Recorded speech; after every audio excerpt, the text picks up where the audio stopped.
میں کشمکش کا شکار ہوں کہ اس واقعے کو قتل خطا سے تعبیر کروں یا قتل عمد کہوں، اس موت کو ناگہانی کہہ کر فراموش کر دوں یا معاشرتی ناسور کہہ کر ماتم کروں، لکھی ہی اتنی تھی کہہ کر آگے بڑھ جاؤں یا ہر اس شخص کا گریبان پکڑوں جو نام نہاد مردانگی کے نام پر یا آپسی دشمنی کی آڑ میں ہوائی فائرنگ کرتے ہیں، خود کو 30 مار خان ثابت کرنے کے لیے ایک اندھی گولی ہوا میں داغ دیتے ہیں، پھر یہ گولی کسی سہاگن کو بیوہ کرے، کسی بچے کو یتیم کرے یا کسی نومولود کی زندگی کے خاتمے کی صورت میں اس کے والدین کی زیست اجاڑ دے۔ آج کا یہ وحشت ناک اور لرزہ خیز واقعہ جب آپ سنیں گے تو آپ کی روح کانپ جائے گی۔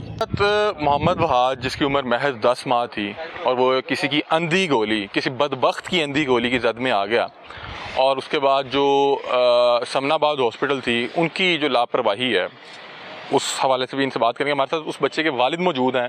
بچہ والد کے ساتھ جو ہے باہر نکلا تھا، کیا معاملہ تھا، ہوا کیا، انہیں کیوں نہیں پتہ لگ پایا کہ بچے کے سر پہ گولی لگ چکی ہے اور وہ گولی اتنی اندر تک جا چکی ہے کہ بچے کے لیے جان لیوا ثابت ہو سکتی ہے۔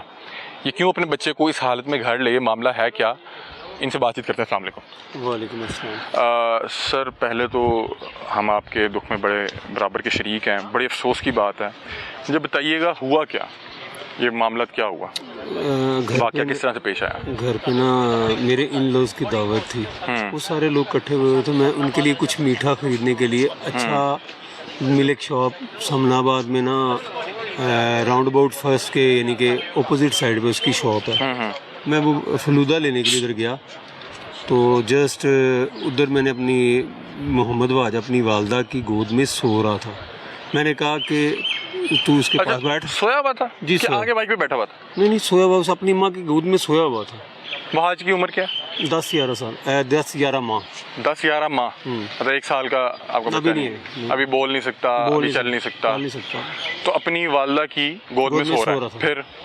پھر میں ابھی جسٹ شاپ کے اندر گیا ہوں اور اس کو پرچی دی ہے چیز لینے کے لیے، فلودہ لینے کے لیے، اتنی دیر میں میری بیگم نے شور مچا دیا کہ میرے وہ حاج کے سر پہ پتہ نہیں کیا لگ گیا۔ میں گیا ہوں، میں نے جا کے دیکھا ہے اور بلیڈنگ ہو رہی تھی کافی زیادہ، اور اس کے بعد میں نے اس کا کچھ کبھی مجھے خود میرے اپنے سینسز تھوڑے سے کم، یعنی کہ کبھی ادھر بھاگ رہا ہوں کبھی ادھر بھاگ رہا ہوں، کچھ موقع پہ اچانک آپ سمجھ نہیں آتی کہ یہ کیا ہو گیا۔ اس کے بعد مجھے کسی نے بتایا کہ آپ کے بالکل نیئر اباؤٹ سمنا آباد ہاسپٹل۔ آپ کو پتہ نہیں لگا کہ بچے کو گولی لگی؟ نہیں بالکل نہیں پتا چلا، وہ بلیڈنگ ہو رہی تھی، میں نے کتنی کی بلیڈنگ تھی؟ اچھی خاصی بلیڈنگ کے ہم لوگ اس کے اوپر ہاتھ رکھ کے میرا ہاتھ میری شرٹ ساری بھر گئی تھی خون سے۔ پھر میں آپ کو کیا لگا کیا ہوا کہ جیسے گاڑیوں کے نیچے سے کوئی پتھر نکلتا وہ بڑی سپیڈ سے لگتا ہے، میں نے کہا شاید میں بھی اوپر سے کسی نے پتھر پھینک دیا یا وہ گاڑی کے نیچے سے نکل گیا پتھر، اس طرح کا کوئی سینیریو ہے۔ اس کے بعد میں ہاسپٹل میں لے کر گیا ہوں تو سمنا آباد ہاسپٹل والوں نے جسٹ یعنی کہ اس کو پٹی کی ہے، جس کی وجہ سے مجھے بھی یعنی کہ تھوڑی سی راحت زیادہ آئی۔ میں نے کہا بلیڈنگ بند ہو گئی کہ بلیڈنگ تھوڑی سی کم ہو گئی، یعنی کہ تھوڑی سی کم۔ کتنا خون ہوتا ہے ایسا ہی ہے۔ اس کے بعد میں یعنی کہ اس کو میری مسز مجھے کہنے لگی، پٹی کروانے کے بعد ہم لوگ نکلے ہیں تو واپس گھر کے لیے، میری مسز کہنے لگی یہ ایلوس نالے، ہوش میں تھا تب رو رہا تھا، ہوش میں تھا، ٹھیک ہے۔ اور اس کے بعد ہم لوگ ادھر آئے ہیں، ڈاکٹر عالم ہے ادھر ایل او ایس نالے کے اوپر، اسپیشلسٹ ڈاکٹر ہے، بہت فیملی ڈاکٹر ہیں جی وہی۔ اچھا، میں نے سوچا کہ یہ مجھے کہنے لگی نہیں ان کو ایک مرتبہ چیک کروا لوں، مجھے دلی سکون مل جائے گا۔ ہم نے ان کے پاس لے کر گئے، انہوں نے کہا پٹی کہاں سے کرائی ہے؟ میں نے کہا یار پٹی تو ادھر یہ وہ سمنا آباد ہاسپٹل سے کرتے، یار وہ پھر کھولنے کی ضرورت ہی نہیں ہے، تو آپ یہ میڈیسن ان کو دیں اور نلاتے ہوئے یہ ٹیوب لگانی، یہ کرنا وہ کرنا، تاکہ موسم خراب نہ ہو، خراب نہیں ہو۔ ہاں بس کے دن چل رہے ہیں۔ اس کے بعد ہم لوگ اس کو اٹھایا اور وہ لائک سمنا آباد سے ایل او ایس نالے سے کہہ لے کے وہ تقریباً قذافی اسٹیڈیم تک وہاں کر رہا تھا، رو رہا تھا، یعنی کہ ہوش میں تھا۔ اس کے بعد جب ہم لوگ گھر پہ تھوڑا سا کلمہ چوک کراس کیا تو پھر وہ ہوش میں نہیں تھا، میں سمجھا شاید اس کو تھوڑا سا سکون مل گیا، سو گیا، ٹھیک ہے۔ اور میں نے جیسے اپنی مسز کو گھر پہ اتارا اور اس کے بعد میں نے کہا میں اس کی میڈیسن لے کر آ رہا ہوں، اور اتنی دیر میں میرا بردر ان لا اور میری سسٹر ان لا وہ فوراً سے لے کے بھاگے ہیں کہ وہ حاج کی طبیعت ٹھیک نہیں ہے، وہ حاج ٹھیک نہیں ہے۔ انہیں کیسے محسوس ہوا؟ وہ ہوش میں نہیں تھا کیونکہ ہمارے گھر پہ ایک شاور پڑا ہوا ہے جو جیسے یہ ہیئر ڈریسروں کے پاس ہوتا ہے نا، وہ ہم نے رکھا ہوا ہے، وہ کپڑوں شپڑوں کے لیے کہہ لیں یا وہ حاج کے لیے اس کے اوپر منہ پہ مارتے ہیں، وہ بڑا ہنستا ہے، خوش ہوتا ہے. اس میں ہوا تھرو کرتا ہوگا وہ. اور نہیں اس میں پانی ڈال کے جیسے اس کے منہ پہ پانی ڈالتے ہیں نا تو وہ بڑا مزے کرواتا ہے ہم کو. ہم لوگ اس میں بڑے خوش ہو رہے ہوتے ہیں کہ یار وہ حاج خوش ہو رہا ہے. تو وہ پانی اس کے اوپر پھینکا، وہ اس نے کوئی رپلائی نہیں دیا، رسپونڈ نہیں کیا. ہاں. اس کے بعد ہم لوگ یعنی کہ ادھر آئے ہیں ہاسپٹل میں. ان کو بھی نہیں تھا پتا کہ کیا ہوا کیا نہیں. پھر جب انہوں نے سٹی اسکین کیا تو اس میں پتہ چلا ہے کہ اس کو بلٹ لگا. اور بلٹ کہاں تھا؟ بلٹ اس کے اس جگہ پہ سر میں. ایگزیکٹلی سر پہ لگا ہے؟ سر پہ. اور کہاں تک گیا؟ ابھی یہ جبڑے کے اندر ادھر ہے. مطلب کہ وہ اتنی شدت کے ساتھ آیا کہ وہ جبڑے میں آگے بھی رکا ہوا ہے؟ جی ادھر ہی ہے، جبڑے میں رکا ہوا ہے. جی. اور بچہ مطلب کہ اس ٹائم بے ہوش ہو چکا ہوا تھا. جی. ابھی آپ بتا رہے ہیں کہ اب تو بچہ کومے میں. کومے میں کب گیا؟ یہ کل. مطلب کہ اس کی طبیعت لگاتار جو ہے بگڑ رہی ہے. ابھی ڈاکٹرز کیا کہہ رہے ہیں آپ کو؟ ڈاکٹر بس کہتے ہیں جی دعا کریں. آپ کو کتنی دیر بعد پتہ لگا کہ بچے کو تو بلٹ لگ گئی ہے؟ میں گیا تھا عصر پڑھ کے اور یہ مغرب کے بعد ہی. اس کے یعنی میں مغرب سے پہلے ادھر آ گیا ہوا تھا. مطلب کہ تقریباً ایک دن ہو چکا ہوا تھا، 24 گھنٹے؟ نہیں اسی دن یعنی کہ عصر پڑھی اور مغرب کا ٹائم آ گیا. 2 گھنٹے کا ٹائم. 2-3 گھنٹے میں آپ کو پتہ لگا کہ وہ جو جب ادھر انہوں نے وہ سٹی اسکین کیا نا اس میں پتہ چلا. ہمیں تو پتہ ہی نہیں تھا کہ یہ اتنا سیریس میٹر ہوا کوئی. تو والدہ کی حالت کیسی ہے اب؟ کیونکہ بچہ چھوٹا بات ہے کہ والدہ تو بچے کو سوئی بھی چبھے تو اس کی جان نکل جاتی ہے. تو جب اس کو پتہ چلے گا کہ میرے بچے کو کوئی بلیڈ لگ گیا آگے. ویسے اس میں یہ پوچھنا چاہوں گا، اس میں کس کا قصور کنسیڈر کروں؟ ہاں میرا یہ کویشچن مارک ہے آپ کے اوپر، سب کے اوپر. کس ادارے کو جا کے پوچھوں کہ اس کا مجھے جواب کون دے گا؟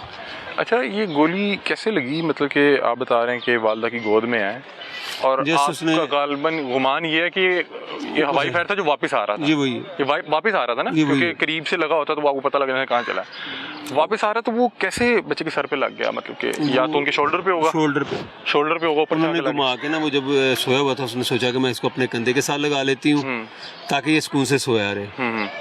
اور وہ اس میں وہ اس بیچارہ اس گولی کی زد میں آ گیا.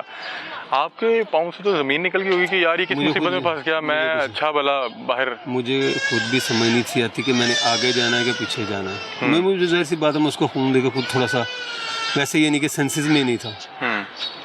بس بات یہی ہے کہ میرا پھر کویشچن مارک ادھر ہی ہے کہ میں کس سے پوچھوں گا. FIR درج ہوئی ہے، پولیس والے کیا کہہ رہے ہیں آپ سے؟ مجھے پولیس والوں نے جو چیز حقیقت ہے وہ ماننی چاہیے کہ میرے ساتھ پورا کوآپریٹ کر رہے ہیں. پورا انہوں نے یعنی کہ FIR کی اور پورا جو وہ سرچنگ وغیرہ کرتے ہیں وہ کوشش پوری کر رہے ہیں. باقی اللہ کے ہاتھ میں. بہرحال وہ میں یہ چاہوں گا کہ چلو یہ جو حادثہ میرے ساتھ پیش آیا، میری اللہ سے دعا ہے کسی کے ساتھ پیش نہ آئے. یہ جو لوگ اپنی مردانگی واضح کرنے کے لیے، مردانگی ظاہر کرنے کے لیے ہوائی فائرنگ کا سہارا لیتے ہیں، ان کو کیا کہیں گے؟ یہ آئے دن ہم دیکھتے ہیں کہ کسی کا پیارا یہ ان کے لیے یہ میری طرف سے لیسن ہے کہ کوئی نہیں پتا کہ یہ کس کے گھر کا چراغ گل کر دے. اور جس کے بچے کے ساتھ ایسا، آپ کو تو اس کی وہ ہنسنے کھیلنے کے وہ ظاہر سی بات ہے، ظاہر سی بات کہ اس کی شرارتیں ہیں، وہ جب آپ کے ساتھ لاڈ کرتا ہوگا، وہ آپ جو شاور کہہ رہے ہیں. جی ایسا ہی آپ کو تو وہ باتیں یاد آتی ہوں؟ جی ایسا ہی. ابھی میں بچے کو دیکھ کے ہوں، میرے لیے تو بڑا تکلیف دہ تھا. آپ والد ہیں، آپ کے لیے کتنا مشکل ہوگا. تو کیا ڈاکٹرز کیا بتا رہے ہیں؟ کیونکہ ابھی تو بچہ بالکل، ڈاکٹروں نے جو پہلے دن سے یعنی کہ بتایا وہی آج بتا رہے ہیں. کیا کہہ رہے ہیں؟ کہ بس دعا کریں، اللہ خیر کرے. تو ماں باپ آپ سے بھی گزارش یہی ہے کہ دعا کریں. اور میں انتظامیہ سے درخواست یہ کروں گا کہ خدا کا واسطہ ہے، یہ کون لوگ ہیں جن کو اپنی مردانگی واضح کرنے کے لیے، دکھانے کے لیے یہ چند ہوائی فائرنگ کا اور یہ بلٹس کا سہارا لینا پڑتا ہے؟ ان کا چھوٹا سا پھول جیسا بچہ ہے اور وہ اس وقت زندگی اور موت کی کشمکش میں ہے. اور یہ پروگرام کرنے کا مقصد یہ تھا کہ ہم بتا سکیں کہ یہ دیکھیں کتنا بڑا ظلم ہے. ایک بچہ جس کو ابھی پتہ ہی کچھ نہیں ہے، اچھے برے کا، سیاہ سفید کا، بولنا نہیں جانتا، اپنے والدین کو بتا بھی نہیں سکتا کہ ابا جی گولی لگ گئی ہے.